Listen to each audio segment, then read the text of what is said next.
Matapos ang ikalabang sona ni Pangulong Bongbong Marcos, tinalakay na sa Senado ang pag-amyenda sa Electric Power Industry Reform Act o EPIRA para tanggalin ang systems loss at value-added tax sa electricity bill ng consumers.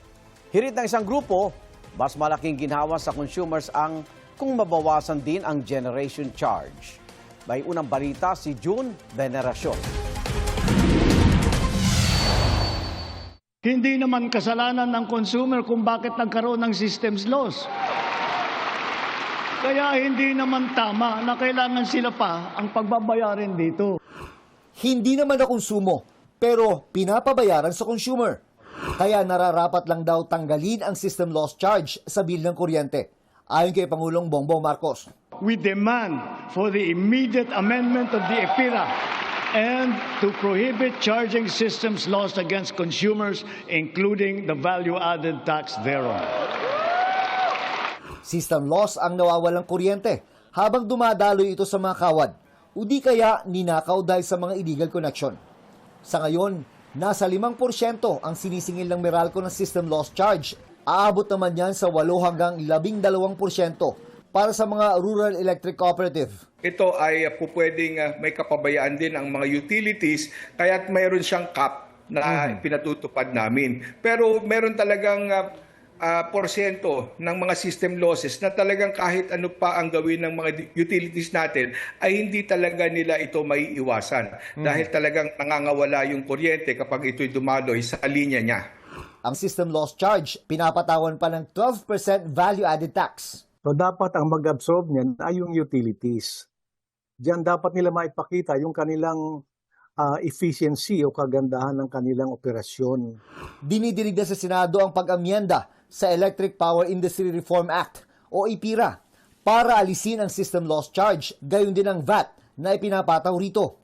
Dahil ito po ay utos ng Pangulo, so ipa-fast track po natin ito. Hopefully, before the end of the 20th Congress, itong Congress na ito ay may pasanaho natin yan.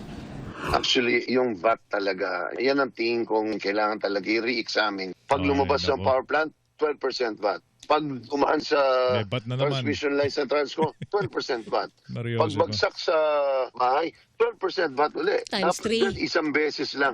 Ang Meralco, handa raw lumahok sa mga diskusyon tungkol sa pag-amyenda sa batas. Pero dapat daw kilalanin na common operational aspect ng paghahatid ng kuryente ang system loss. Namumuhunan ng Meralco sa pag-modernize at pag-upgrade ng pasilidad, kaya hindi sila lumalampas sa 6.5% cap ng ERC. Pero di raw talaga mawawala ang system loss. Ayon naman sa Philippine Rural Electric Cooperatives Association na may miyembrong 121 electric cooperatives sa bansa, kakayanin lamang nilang tanggalin ang system loss charge kung may subsidiya mula sa gobyerno. Bilang mga electric cooperatives non-stock non-profit, wala hong provision or wala hong pondo na nakalaan para saluhin ang mga gastusin na ito. Matagal ng panawagan ng Power for People Coalition na tanggalin ang system loss charge, pero ang tunay daw na makakaluwag ay kung mabawasan ang generation charge na 65% ng electricity bill. Sabi ng Power for People Coalition, kung gumamit ng renewable energy ang mga generation company sa halip na coal at liquefied natural gas o LNG, malaki ang matatapyas dyan. Mas nagmahal pa nga ang inaangkat na coal at LNG nang magkagera sa Iran. Tinamaan tayo sa panahon ng Ukraine War, tumaas ang presyo ng kuryente. Hanggang ngayon, tumama yung Iran War, pataas ng pataas yung kuryente natin dahil yan sa importation ng coal at gas. So, kung baga sa elementary solution, kailangan mong palitan yung source na yon. Ito ang unang balita. June Veneracion, GMA News.